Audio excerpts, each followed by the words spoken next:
Kami dari kelompok 5 ingin mengulas sedikit materi tentang riba bunga bank dalam Islam.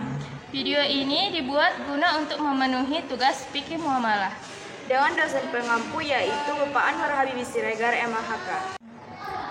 Perkenalkan, nama saya Siti Fadila Johari Sihombing dengan NIM 2220100226. Saya Mutiara Sari Rahmadani Harahap dengan NIM 2220100228.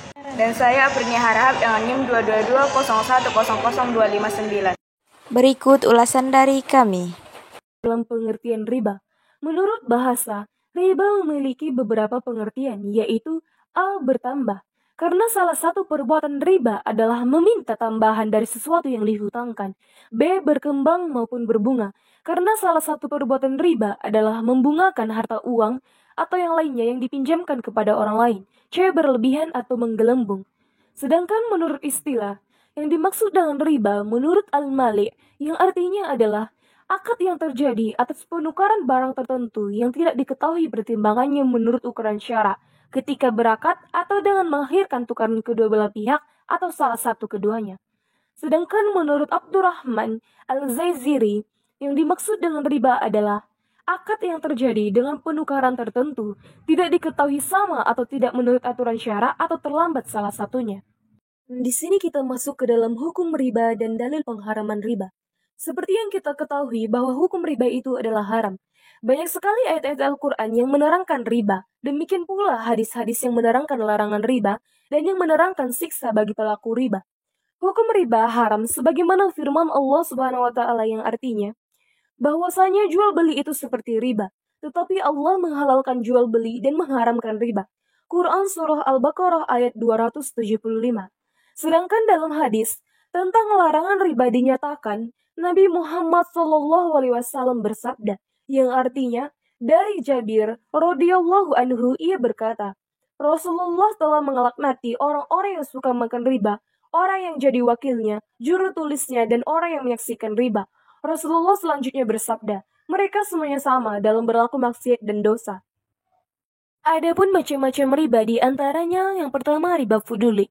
Fuduli artinya lebih, misalnya menjual salah satu dari dua barang yang sejenis yang saling dipertukarkan lebih banyak daripada yang lainnya.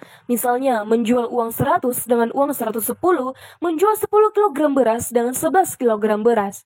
Yang dimaksud dengan lebih ialah dalam timbangannya pada barang yang ditimbang, takaran pada barang yang ditakar, ukuran pada barang yang diukur, dan jumlah banyak pada uang yang dipertukarkan dan sebagainya. Yang kedua ada riba qardi, yaitu meminjam dengan syarat keuntungan bagi yang menghutangi. Seperti orang yang berhutang 100 dengan perjanjian akan membayar kembali kelak 110.000. Yang ketiga ada ribayat, yaitu berpisah sebelum timbang terima. Misalnya, orang yang membeli sepeda motor, sebelum ia menerima barang yang dibeli dari si penjual tidak boleh menjual sepeda motor itu kepada siapapun. Sebab, barang yang dibeli dan belum diterima masih dalam ikatan jual beli yang pertama. Dan bunga bank dalam perspektif Islam. Islam sangat melarang keras riba dalam praktek ekonomi. Salah satu dasar pemikiran utama yang paling sering dikemukakan para cendekiawan muslim adalah keberadaan riba dalam ekonomi merupakan bentuk eksploitasi sosial dan ekonomi yang merusak inti ajaran Islam tentang keadilan sosial. Oleh karena itu, penghapusan riba dan sistem ekonomi Islam ditujukan untuk memberikan keadilan ekonomi dan perilaku ekonomi yang benar secara etis dan moral. Banyak pendapat dan tanggapan di kalangan para ulama dan ahli fikih, baik klasik maupun kontemporer, tentang apakah bunga bank sama dengan riba atau tidak. Menurut Al-Maraghi dan As-Sabuni, tahap pembicaraan Al-Quran tentang riba sama dengan tahap pembicaraan Homar yang pada tahap pertama, sekadar menggambarkan adanya unsur negatif di dalam riba pada surah Ar-Rum ayat 39. Kemudian disusul tentang kejelasannya pada surah An-Nisa ayat 160-61. Contoh riba. Yang pertama, seseorang meminjam uang sebanyak 100.000 dengan syarat dikembalikan ditambah 10% dari pokok pinjaman, maka 10% dari pokok pinjaman adalah riba, sebab tidak ada imbangannya. Yang kedua, apabila si X membeli motor kepada si Y secara tidak tunai dengan ketentuan harus lunas dalam 3 tahun. Jika dalam 3 tahun tidak berhasil dilunasi, maka tempo akan diperpanjang dan si X dikenakan denda berupa tambahan sebesar 5%. Yang ketiga, jika si A meminjam 10 kilo buah apel kepada si B, jika diisyaratkan adanya tambahan pengembalian sebesar 1 kilo, maka tambahan tersebut merupakan riba yang diharamkan.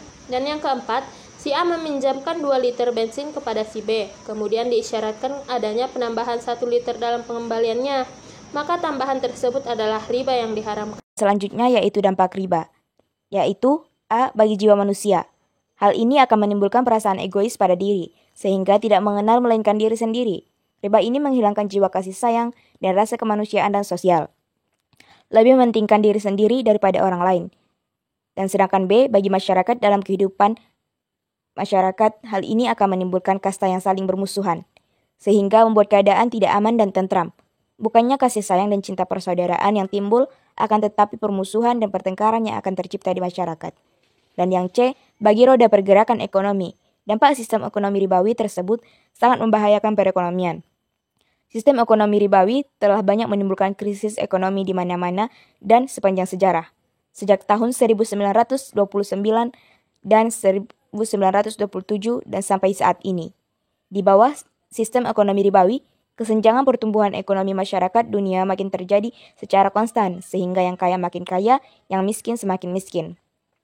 Dan ketidakadilan sosial, di mana praktik riba cenderung menguntungkan pihak-pihak yang memiliki modal dan merugikan orang-orang yang berada dalam posisi ekonomi yang lebih lemah. Hal ini dapat memperburuk kesenjangan sosial dan menghambat pembangunan inklusif. Dan juga krisis moral. Riba juga dapat menimbulkan krisis moral karena praktik ini bertentangan dengan nilai-nilai keadilan, solidaritas, dan kebersamaan dalam masyarakat.